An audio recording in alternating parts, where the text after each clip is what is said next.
तो इस लेक्चर को स्किप मत करना। अगर आपने इस लेक्चर को स्किप किया तो आपके यूपीएससी जीएस2 के पेपर में मार्क्स जरूर कटेंगे, इस बात की गारंटी मैं आपको दे रही हूँ। तो इसीलिए इसको लास्ट लेक्चर तक देखना, लास्ट टाइम तक देखना। क्यों देखना है? क्योंकि इसी लेक्चर में हम लोग प्रीलिम्स और मेंस के क्वेश्चन प्रैक्टिस भी करने वाले हैं, जिसमें आप लोगों को पीवाईक्यूज देखने को भी मिलेंगे। क्योंकि ये चैप्टर बड़ा ही फिल्मी तरीके से मैं आज आप लोगों को समझाने वाली हूँ, आप लोगों को बहुत ही इंटरेस्टिंग लगेगा।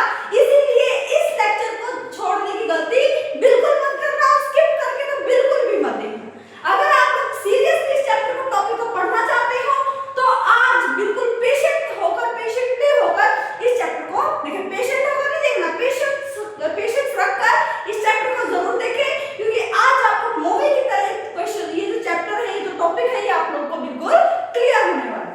अगर आप लोग ऐसे ही लेक्चर देखना चाहते हो तो डेली लाइव 8 PM पर आप लोग आइए, क्योंकि हमारा 8 PM का लेक्चर अपलोड होता है। ओके, तो आज हम करते हैं इस लेक्चर की शुरुआत। आपने कभी सुना है इलेक्शन हुए? इलेक्शन होते हैं ना हमारे गांव में, लेकिन आपने कभी ऐसी मूवी देखी है? आपने कभी ऐसी मूवी देखी है जहां पर पॉलिटिकल पार्टी का जो बंदा है, जो सबसे पावरफुल है, सबसे पॉलिटिकल पार्टी जो सबसे पावरफुल है, वो पता है क्या करती है? वो उसके पास खड़ी हो जाएगी, वोटिंग बॉक्स के पास खड़ी हो जाएगी, बोलेगी, बाहर खड़ी हो जाएगी, अगर तूने मेरे को वोट नहीं डाली तो तू यहाँ पर रह के दिखा दियो। क्या आप लोगों ने ऐसी मूवी देखी है? अगर नहीं देखी है तो आप लोग घर जाके जरूर देखना, क्योंकि यहाँ पर वोटिंग का जो खेल है ना, जो सत्ता का जो खेल है, आज आप लोगों को इसके बारे में बहुत सारी चीजें मतलब कि ऐसे एक्सपोज्ड होंगी कि हाँ ये चीजें भी इस लेक्चर में आप लोगों को देखने को मिलेगी। क्या आपने कोई ऐसी मूवी देखी है जहां पर ऐसे सीन आए हो, गुंडे खड़े कर दिए हो, भाई तू वोट डाल के आएगा तो इसलिए हमारे बंदे को वोट डाल के आएगा, अगर नहीं डाली तो तेरे को यहाँ पे रहने नहीं दूंगा मैं, जान से मार देंगे, धमकी दे रहे, परिवार को धमकी दे रहे हैं। तो अगर आप लोगों ने ऐसी मूवी नहीं देखी तो पहले देख के आइए, फिर उसके बाद लेक्चर को स्टार्ट करें। तो आप लोग देख लेना, मूवी तो आप लोग देख लोगे। तो आज हम इस लेक्चर की करते हैं शुरुआत। सबसे बड़ी बात, अगर मैं आपको बताऊं कि चुनाव होते क्या है तो आप लोग क्या बोलोगे? अगर हम छोटे बच्चे होते और हम लोग क्लास में बैठे होते और हमारी मैम को कोई मॉनिटर चुनना होता तो हम लोग बोलते मैम हम खड़े होंगे, हम बनेंगे। तो अब क्या है कि अब वहां पर जो मॉनिटर बनता था वो कौन बनता था? जिसकी या तो कोई पढ़ाई में सबसे ज्यादा इंटेलिजेंट हो, ज्यादा स्मार्ट हो, ज्यादा अच्छे से बेटा पढ़ाई करता, इंटेलिजेंट हो, या फिर वोटिंग के आधार पर उस मॉनिटर को चुना जाता था। ये आप लोगों को क्लास 8 की एनसीईआरटी में देखने को मिल जाएगा। न्यू एनसीईआरटी जो आई है, ओल्ड में भी और न्यू में भी, दोनों में ही देखने को मिल जाएगा। जो ये चैप्टर है इसमें मॉनिटर्स का एग्जांपल यहाँ पर लिया गया है। तो आप लोग इनको देख सकते हो कि वोटिंग कैसे मैम कराती है, कैसे निष्पक्ष तौर पर फ्री एंड फेयर जो है इलेक्शन करवाती है। तो इन सब चीजों के बारे में आप लोग जानोगे। सबसे बड़ी बात कि चुनाव होते क्या है, इलेक्शंस होते क्या है? इलेक्शन सिर्फ ये होते हैं जब जनता अपने प्रतिनिधि को, जब जनता जो है अपनी तरफ से किसी को चुनती है, ये बोलती है कि हाँ हम तो इसको लीडर बनाएंगे, ये हमारा प्रतिनिधि है, तो उसी को बोलते हैं चुनाव। तो आज हम देखते हैं क्या क्या पढ़ने वाले। तो टॉपिक्स टू बी कवर्ड, हम लोग इसमें क्या क्या चीजें कवर करेंगे, ये बात ध्यान से सुनना मेरी। इसमें हम लोग करेंगे कवर चुनाव क्या है। सबसे पहले हम लोग देखेंगे चुनाव होते क्या है, इलेक्शन क्या होते हैं। उसके बाद हम लोग पढ़ेंगे चुनाव की जरूरत क्या है। इलेक्शन की जरूरत ही क्यों पड़ गई भैया हमें? हमारा चल तो रहा था अच्छा खासा, कहाँ चल रहा था जब देश आजाद नहीं हुआ था? क्या आपको नहीं पता है हमारा भारत देश गुलाम था? पता है या नहीं? अगर आपको पता है तो आपको जरूरी पता होगा कि अब अगर जब हमारा देश आजाद हो गया तो कोई ना कोई तो चाहिए देश को चलाने के लिए, तो हम उसको कैसे चुनेंगे? कैसे चुनेंगे? चुनाव के जरिए। किसके जरिए चुनेंगे? चुनाव के जरिए। अब अगर मैं बात करती हूँ चुनावों का लोकतांत्रिक कहने का आधार क्या होगा? हमारा देश जब लोकतंत्र देश है, यानी कि लोगों के पास, जनता के पास पावर होती है कि वो किसी को भी गद्दी पर बैठा सकते हैं, किसी को भी उतार सकते हैं। तो अगर चुनाव हो रहे हैं तो उसका लोकतांत्रिक, अगर हम उसको बोल रहे हैं लोकतंत्र चुनाव हुए हैं, लोकतांत्रिक तरीके से चुनाव हुए हैं, तो उसका आधार क्या होना चाहिए, बेसिस क्या होना चाहिए, बेस क्या होना चाहिए, ये बात को बता दो। उसके बाद अगर मैं बात करती हूँ राजनीतिक प्रतिद्वंदी क्या है, अच्छी चीज है। कोई कंपटीशन में खड़ा हो गया भाई, अगर आप लोग आज के टाइम पर हमारे इंडिया में देखते हो, सबसे बड़ी बड़ी पार्टीज का नाम गिनवाना मुझे एक बार, अगर मैं आपको अपनी पार्टीज का नाम गिनवाती हूँ तो उनमें कौन कौन सी आएगी? बीजेपी क्या आएगी? सबसे बड़ी पार्टी जो अभी रूल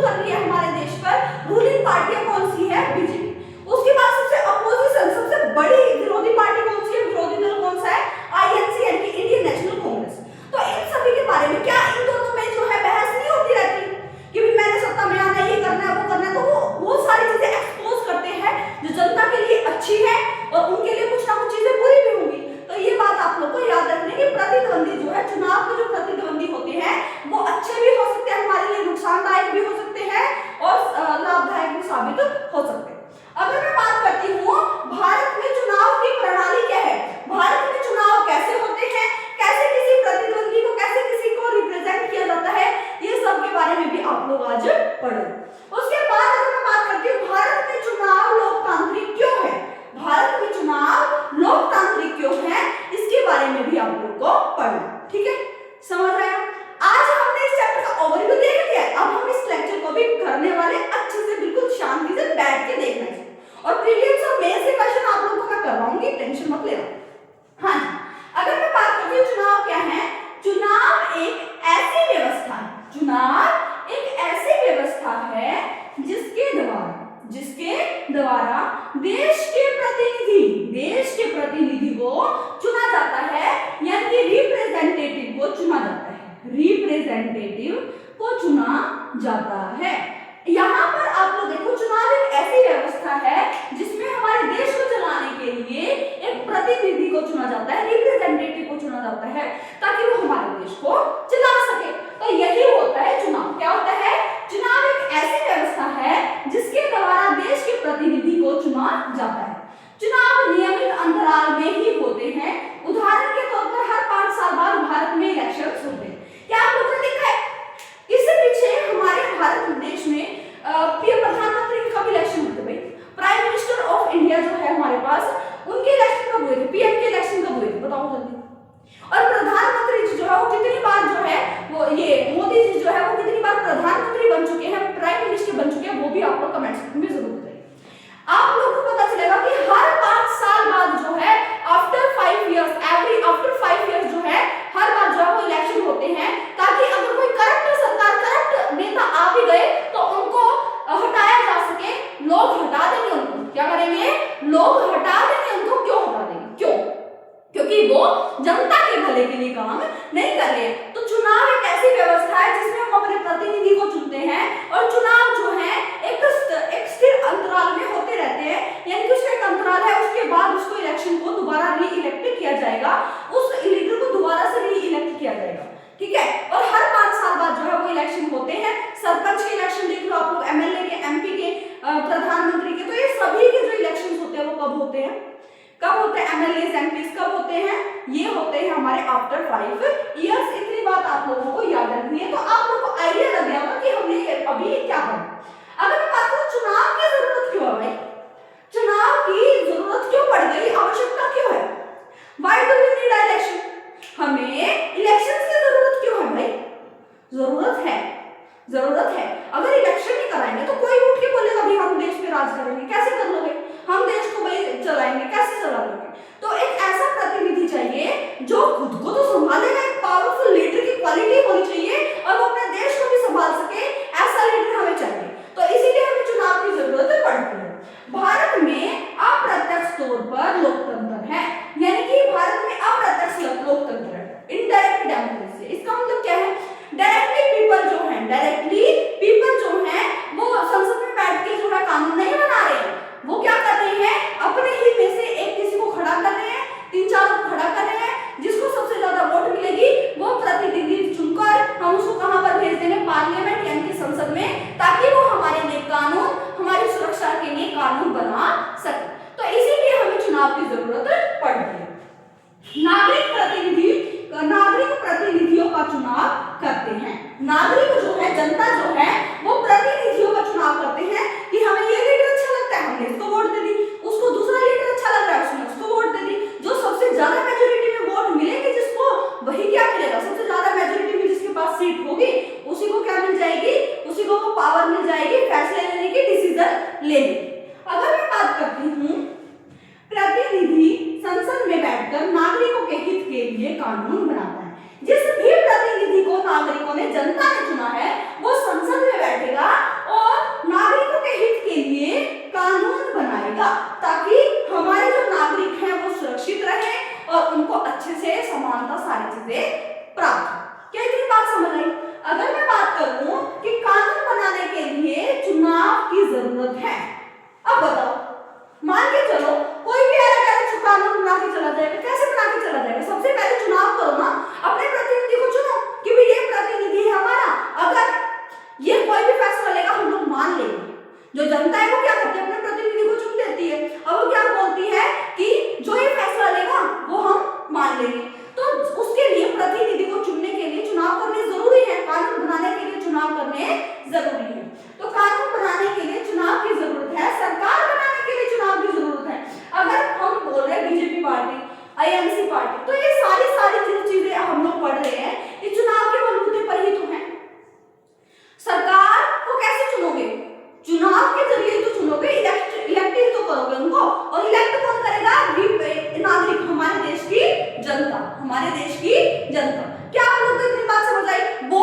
जब तक बिल्कुल गोल पर फोकस नहीं रखोगे, युद्ध में मैदान में नहीं उतरोगे, तब तक जीत नहीं पाओगे। तो शांति से इस लेक्चर को देखते हैं। लोकतंत्र का आधार है चुनाव। लोकतंत्र का आधार है चुनाव। अगर कोई देश लोकतंत्र है तो वहां पर चुनाव होगा ही होगा। वहां पर हम लोग क्या बोल रहे हैं, लोगों की सरकार है, और लोग किसको चुनेगी भाई, जिसको चुनेगी वही सरकार बनाएगा। तो लोकतंत्र जो है ये लोकतंत्र का आधार है चुनाव। लोगों के द्वारा चुनी गई सरकार जो है वो देश को चलाएगी। लोगों के द्वारा चुनी गई सरकार जो है वो देश को चलाएगी। ये बात आप लोगों को याद रखनी है। अगर मैं बात करती हूँ चुनाव को लोकतांत्रिक कहने का आधार क्या होगा, हम किस बेसिस पर बोलेंगे भाई कि चुनाव जो हुए हैं, जो इलेक्शन हुए हैं, वो एक लोकतांत्रिक बेसिस पर हुए हैं। जो हमारा लोकतांत्रिक देश है, हमने नागरिकों के हित को मद्देनजर रखते हुए ये चुनाव करवाए हैं। कैसे बोलेंगे हम, सबसे पहले कि राजनीतिक समानता होनी चाहिए भाई। क्या होनी चाहिए, पॉलिटिकल इक्वालिटी होनी चाहिए, राजनीतिक समानता होनी चाहिए, जिसमें कोई भी व्यक्ति हो उसको वोट डालने का अधिकार है, और उस व्यक्ति का जो वोट होगा, मत होगा, उसकी वैल्यू भी एक ही होगी, समान होगी, तभी माना जाएगा। अब अगर बोल दे अंबानी ने जिसको वोट दी भाई, जिसके अंबानी जी के पास लाखों करोड़ों रुपए, तो उसके लाखों करोड़ों थोड़ी ना मान ली जाएगी, उसकी वैल्यू लाखों करोड़ों की थोड़ी ना हो जाएगी, वोट तो एक ही मानी जाएगी। तो इसीलिए लोकतंत्र का जो आधार चुनाव है वो कैसे है, हाँ, लोकतंत्र का आधार चुनाव वो कैसे है, जब तक हर किसी को समानता, राजनीतिक समानता नहीं मिल जाती, तब तक हम उसको लोकतंत्र देश नहीं बोल सकते। सभी को समान व्यवहार, सभी को समान वो मिलनी चाहिए, समान चीजें मिलनी चाहिए। अगर मैं बात कर रही हूँ राजनीतिक समानता होनी चाहिए, यानी कि 1 पर्सन 1 वोट 1 वैल्यू। लगभग मैं हर चैप्टर में आपको ये कॉन्सेप्ट तो जरूर बताती हूँ, 1 पर्सन 1 वोट 1 वैल्यू, यानी कि अगर एक पर्सन ने वोट डाली है तो उसकी वैल्यू एक ही होगी, चाहे वो अंबानी हो चाहे वो गरीब इंसान, ठीक है। अब आता है चुनाव में विकल्प होना चाहिए। मान लीजिए आपकी क्लास में मॉनिटर के लिए सिर्फ एक ही बंदा खड़ा है कि मैं ही मॉनिटर बनूंगा, मैं ही मॉनिटर बनूंगा। क्या वो एक डेमोक्रेटिक कंट्री की चीजें हैं? नहीं है भाई, एक लोकतांत्रिक देश की जो है एक लोकतांत्रिक आधार नहीं है। जब तक विकल्प ही नहीं होंगे हमारे पास चुनने के लिए, तब तक हम लोग किसको चुनेंगे? अगर एक ही पार्टी खड़ी हो रही है भाई, वही तो रूल करेगी फिर। तो इसीलिए एक अगर चुनाव को लोकतंत्र का आधार समझना है, तो उससे पहले हमें क्या करना पड़ेगा कि हमें जो है वो क्या करना पड़ेगा, विकल्प देने होंगे, बहुत सारे ऑप्शंस देने होंगे। जिस पार्टी को सबसे ज्यादा वोट मिलेगी, सीट मिलेगी, वही जो है वो जीत जाएगा। तो यहाँ पर विकल्प ऑप्शंस होना जरूरी है। चुनाव में विकल्प होना चाहिए। पार्टियों और उम्मीदवारों को चुनाव में हिस्से लेने की आजादी होनी चाहिए। कोई भी पार्टी, कोई भी इंसान जो है अगर वो एलिजिबल है उसको इलेक्शन को लड़ने के लिए, तो उसको वो देना चाहिए भाई, उसको वो इजाजत देनी चाहिए कि भी तू भी इलेक्शन लड़ सकता है, कोई प्रॉब्लम नहीं है। तो इसीलिए हमें विकल्प भी मिलने चाहिए। अगर मैं बात करती हूँ, अगर आप लोग इलेक्शन लड़ना चाहो लड़ सकते हो, कोई भी प्रॉब्लम नहीं है, कोई भी प्रॉब्लम नहीं है।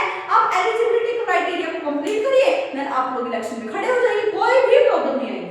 अब अगर मैं बात करती हूँ एग्जाम्पल, पार्टीज विकल्प होने चाहिए, चुनाव में विकल्प होने चाहिए। अब हमारे पास कौन कौन से विकल्प है? हमारे पास बीजेपी है, आईएनसी है, बीएसपी है, आम आदमी पार्टी है।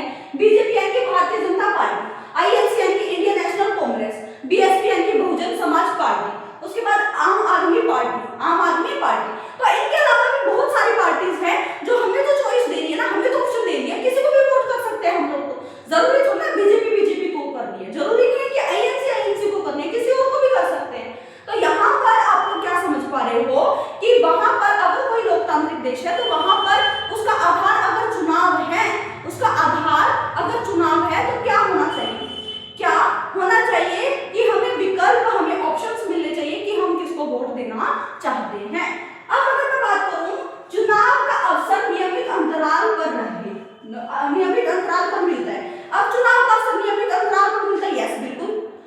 अब इलेक्शन हो चुके हैं, अगले जो इलेक्शंस होंगे, अगले 2024 हो गया, 2029 में जो इलेक्शंस होंगे, क्या पता कोई और पार्टी उठकर आ जाए कि हम लोग जो है हम करते हैं, हम लोग उठते हैं चुनाव इलेक्शंस में। तो यहाँ पर क्या आप लोग देख रहे हो कि हर नियमित अंतराल पर लोगों को ऑप्शन मिलता है कि हम लोग भी उम्मीदवार खड़े हो सकते हैं। तो आप लोग देख रहे होंगे जनता जिसे चाहे वास्तव में चुनाव उसी का होना चाहिए। मान लो जनता चाहती है कि कांग्रेस जो है, जनता चाहती है कि कांग्रेस जो है वो बनी, वो रूलिंग पार्टी में है, रूल में आए। तो अब क्या है, अगर बीजेपी जीत रही है, बार बार बीजेपी जीत रही है, बार बार बीजेपी ही जीत रही है, तो इससे क्या हो रहा है, इससे क्या हो रहा है कि वास्तव में जो हम लोग चुन रहे हैं वो नहीं चुनी जा रहे। तो इससे क्या पता चल रहा है कि इलेक्शन जो वो सही ढंग से नहीं हो रहे, फ्री एंड फेयर नहीं हो रहे, निष्पक्ष और स्वतंत्र रूप से नहीं हो रहे। तो अगर एक लोकतांत्रिक देश की अगर मैं बात करती हूँ तो वहां पर क्या होना चाहिए, जनता जिसे चाहे वास्तव में चुनाव उसी का होना चाहिए। चुनाव निष्पक्ष, फ्री एंड फेयर और स्वतंत्र होने चाहिए। चुनाव जो है, इलेक्शन जो फ्री एंड फेयर इलेक्शन होने चाहिए, निष्पक्ष और स्वतंत्र इलेक्शन चुनाव होने चाहिए। ये जो है ये सारे के सारे आधार हैं लोकतंत्र के। ठीक है, अब आप लोग, हाँ जी, अब हम लोग एक मूवी की बात करते हैं। मूवी कौन सी है, फूल बने अंगारे। मूवी कौन सी है, फूल बने अंगारे। किस किसने देखी है कमेंट सेक्शन में जरूर बताएं कि मूवी जो फूल बने अंगारे है, जिसमें रेखा जी है, आप लोगों ने नहीं देखा कि वहां पर विशंबर प्रसाद का नाम आप लोगों ने सुना, अगर याद आ रहा हो। वो जो है वोटिंग की हेराफेरी कर लेता है। जो वहां पर सीक्रेट बैलेट होते हैं, जो वहां पर वोटिंग के जो मेथड होते हैं, उनको क्या करते हैं, वो बॉक्स को ही चुरा लेते हैं। भाई वोटिंग को ही चुरा ली, समझ पा रहे हो इस चीज को। तो इससे क्या हो रहा है कि वोट की चोरी हो रही है, वोट की मत की चोरी हो रही है, या फिर किसी को मार दिया जा रहा है इलेक्शन की वजह से कि भाई ये नहीं खड़ा होना चाहिए, उसको गोली मार दी, सत्ता में ये सब चीजें हो रही है। तो यहाँ पर आप लोगों को मूवी में अगर दिखाया जाए, भाई मैं जा रही हूँ वोट देने के लिए, मैं भाई वोट देने के लिए, आगे खड़ा है भाई गुंडे, आगे खड़े हैं गुंडे, नहीं भाई तू तो हमारे वाले बंदे को वोट देगी, वरना तो हम तुम्हें जीने नहीं देंगे, यहाँ पर अभी यहीं पर मार देंगे। तो ये सीन नहीं चल रहा भाई, मूवी नहीं चल रही यहाँ पर, ये बॉलीवुड नहीं है, ये क्या है, रियल लाइफ है, जिसमें ये सब चीजें नहीं होनी चाहिए। अगर एक लोकतंत्र देश है तो वहां पर एक मूवी जैसा सीन नहीं हो जाना चाहिए, भाई गुंडे खड़े हैं, भाई करो तुम उसको वोट दोगे, नहीं हो सकता ऐसा। ठीक है, क्लियर हुई। अब मुझे बताइए किस किसने मूवी देख रखी है, जल्दी बताना। ठीक है, तो यहाँ पर आप लोग को ये सब चीजें समझ आई। अब हम पढ़ने वाले हैं राजनीतिक प्रतिद्वंदी अच्छी है या नहीं। मैं इसलिए बता देती हूँ राजनीतिक प्रतिद्वंदी, मान के चलो बीजेपी का सबसे बड़ा कॉम्पिटिटर कौन है आज के देश, आज के time, INC, Indian national Congress, और उसके बाद आ जाती है आम आदमी पार्टी, बहुजन समाज पार्टी, बहुत सारी पार्टी। ठीक है, मैं आप लोगों को बताना क्या चाह रही हूँ, अगर प्रतिद्वंदी है तो उसके कुछ ना कुछ नुकसान भी होंगे और कुछ ना कुछ फायदे भी होंगे। अगर मैं बात करती हूँ, हर किसी चीज के नुकसान भी होते हैं और फायदे भी होते हैं। मैं आपको बताती हूँ, अगर जो है आईएनसी जो है बीजेपी रूलिंग पार्टी है, अभी वो जो है सरकार को चला रही है, देश को, पूरे देश को चला रही है। अब मैं आज आप लोगों को बात बोल दूं कि जो है कि आईएनसी जो है, इंडियन नेशनल कांग्रेस जो, वो लोगों के लिए बहुत भले के लिए काम कर रही है। जा जाकर देख रहे हैं क्या चीजें हो रही है। अगर बीजेपी पार्टी ने कुछ गलत कदम उठाया, फिर कुछ गलत निर्णय लिए, या फिर कुछ गलत रूल पास कर दिया, तो वो क्या दिखाएगी, आईएनसी लोगों को आईना दिखाएगी, देखो भाई तुम्हारी सरकार क्या कर रही है, देखो कितने गलत काम कर रही है, तुम्हारे लिए कोई भी फायदे के काम नहीं कर रही है। तो इससे क्या होगा, इससे नागरिकों का फायदा हो रहा है। किसका फायदा हो रहा है, नागरिकों। अगर अगली बार वो वोट देंगे, क्या हम बीजेपी को देंगे, फिर नहीं देंगे। क्यों नहीं देंगे, क्योंकि वो हमारे भले के लिए काम नहीं कर रही है। अगर वो नहीं कर रही तो वो किसको वोट देना स्टार्ट कर देंगे, आईएनसी को, क्योंकि वो भले के लिए काम कर रही है। तो बीजेपी पार्टी का वहां पर नुकसान हो गया, जनता का वहां पर फायदा हो रहा है। तो हर किसी के दो पहलू होते हैं, अगर फायदा है तो नुकसान भी होगा ही होगा। तो यहाँ पर आप लोगों ने क्या देखा कि चुनाव क्या होते हैं, चुनाव की जरूरत क्यों है, चुनाव को लोकतांत्रिक कहने का आधार क्या होगा, राजनीतिक प्रतिद्वंदी क्या है, अच्छी चीज है या नहीं। अब हमें दो टॉपिक पढ़ने हैं और आज हम इसको करेंगे स्टार्ट। मैं 1 सेकंड के लिए पानी पी रही हूँ, तब तक आप लोग इसको स्क्रीनशॉट लेना चाहते हो तो स्क्रीनशॉट ले लो, या फिर आप लोग लिखना चाह रहे हो तो लिख लो। अभी मैं इसको इरेज भी कर रही हूँ। ठीक है, जल्दी से जल्दी इसको कवर करेंगे। हाँ जी, कर दो।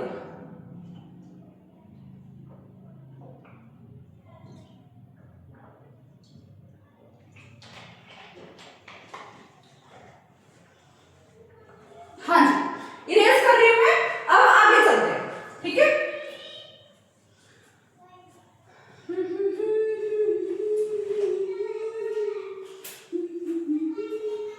चलो भाई करते हैं हम अपने काम की शुरुआत। अब शुरुआत कर ही रहे हैं तो हम लोग किस टॉपिक से कर रहे थे? भारत में चुनाव प्रणाली क्या है भाई? भारत में चुनाव प्रणाली क्या है? चुनाव प्रणाली क्या है? भारत में चुनाव इलेक्शंस कैसे होंगे ये आप लोग को बताना, ठीक है। अगर मैं बात कर रही हूँ भारत में चुनाव कैसे होंगे, सबसे पहले क्या होना चाहिए? सबसे पहले क्या होना चाहिए? कॉन्स्टिट्यूएंसी एरिया होनी चाहिए, कॉन्स्टिट्यूएंसी एरिया होनी चाहिए, ठीक है। यानी कि निर्वाचन अक्षेत्र होने चाहिए। क्या होने चाहिए? निर्वाचन अक्षेत्र होने चाहिए। अगर मैं लोकसभा की बात करती हूँ या फिर राज्यसभा की बात करती हूँ, लोकसभा की अगर मैं बात करती हूँ तो 543 सीट्स है। क्या है?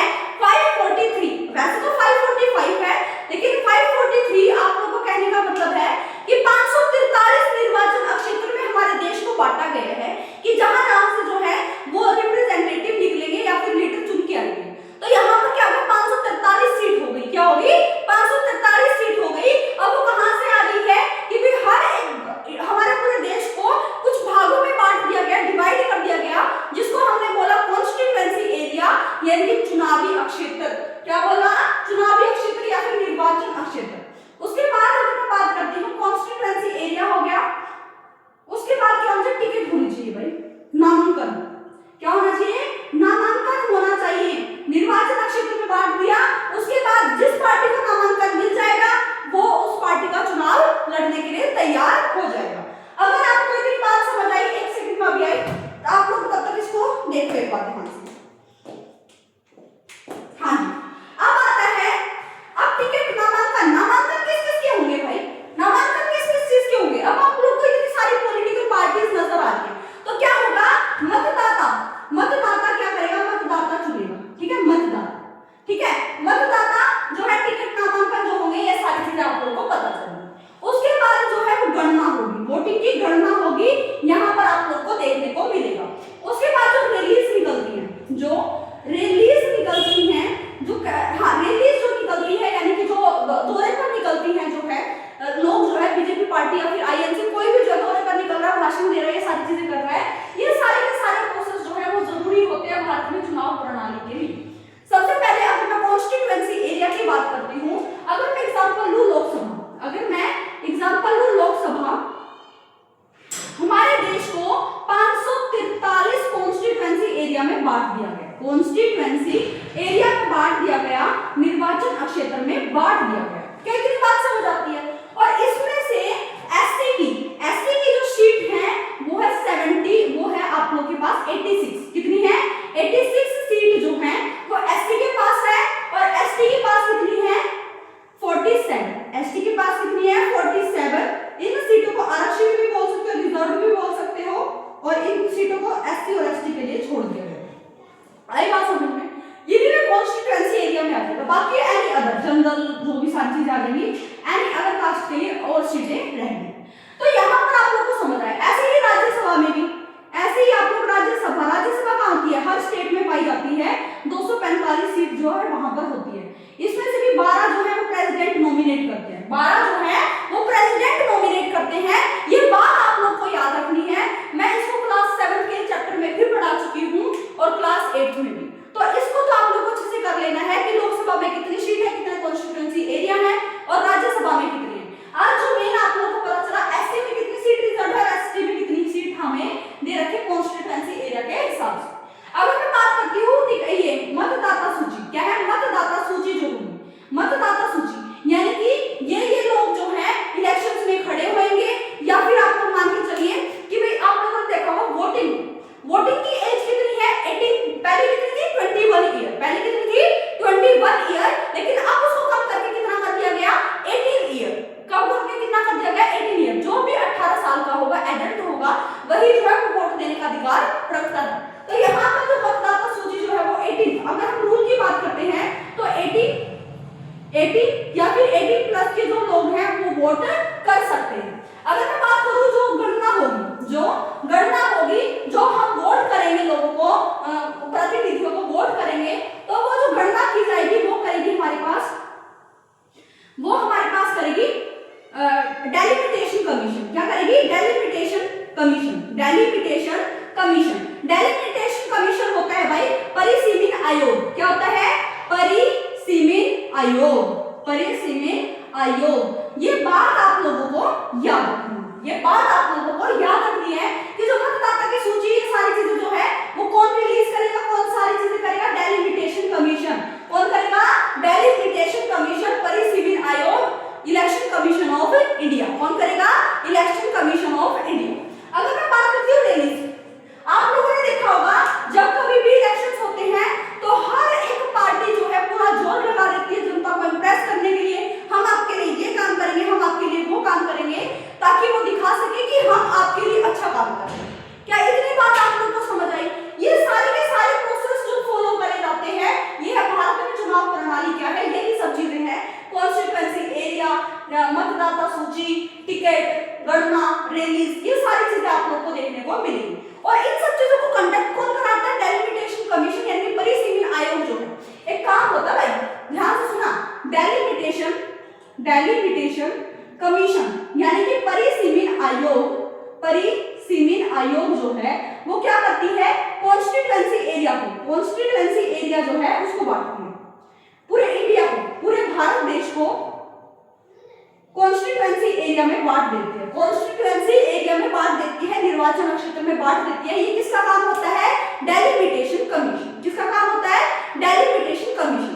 एक होते हैं चुनाव और एक होते हैं उपचुनाव। चुनाव क्या होते हैं? नॉर्मली जो हर 5 साल बाद होंगे। अब उपचुनाव क्या होते हैं? जब या तो किसी की डेथ हो जाए, कोई लीडर उस पोस्ट पर बैठा हुआ है, उस गद्दी पर बैठा हुआ है और उसकी अचानक से डेथ हो गई, अभी तो मार दिए जाते हैं, नेता को मार दिया जाता है। अभी पहले अगर मान के चलो डेथ हो गई तो क्या हो जाएगा कि उसी के लिए जो है वो इलेक्शन कराना स्टार्ट कर देंगे। या फिर किसी ने रिजाइन दे दिया, क्या दे दिया? रिजाइन दे दिया, तो अभी क्या होगा? उसके इलेक्शन कराए जाएंगे, उसी क्षेत्र में इलेक्शन कराए जाएंगे ताकि उस सीट को रिक्त किया, ये भरा जा सके, उस सीट को भरा जा सके। तो ये सारे के सारे काम जो है delimitation commission, election commission of India के ही हैं। क्या आप लोग को इतनी बातें समझ आई या नहीं? अगर आप लोग को इतनी बातें समझ आई हैं, अब मैं आप लोगों से बोलती हूँ, हाँ ये भी याद रखना, पहले जो है वो वोटिंग का जो है वो 21 ईयर था, अब उसको कम करके कितना कर दिया गया? 18 ईयर कर दिया गया। ठीक है, ये रूल है, ये क्या रूल है, मैंने पहले भी बताए हुए हैं आप लोगों को चैप्टर में।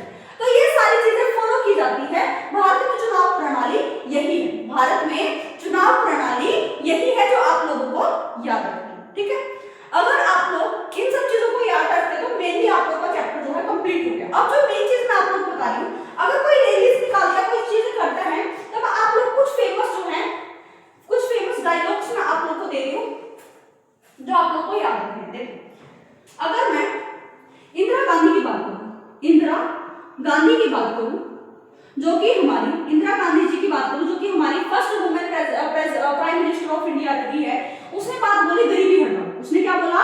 गरीबी हटाओ। और उसके बाद अगर हम जेपी नारायण की बात करते हैं, जेपी नारायण की अगर हम बात करते हैं, उन्होंने क्या बोला?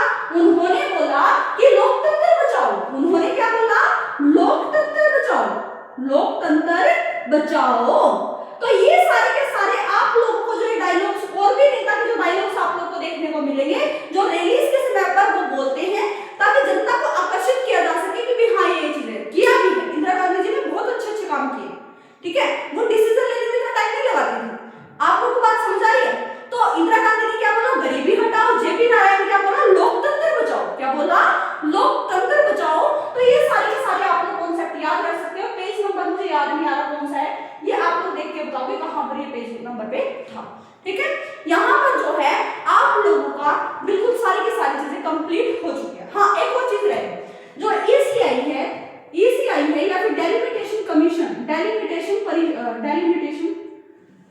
परिसीमित आयोग है, डेलिमिटेशन कमीशन। ठीक है, या फिर परिसीमित आयोग है, इन्हीं के यहाँ पर ये इनकी जिम्मेदारी होती है फ्री एंड फेयर इलेक्शन कराना। इनकी जिम्मेदारी होती है फ्री एंड फेयर इलेक्शन कराना।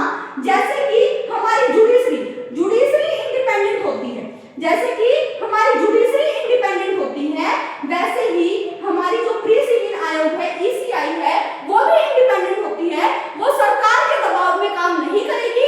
सरकार को इलेक्शन कौन सी बीजेपी पार्टी जीतेगी, क्या चीजें होंगी, कौन सी पार्टी जीतेंगी, ये सारी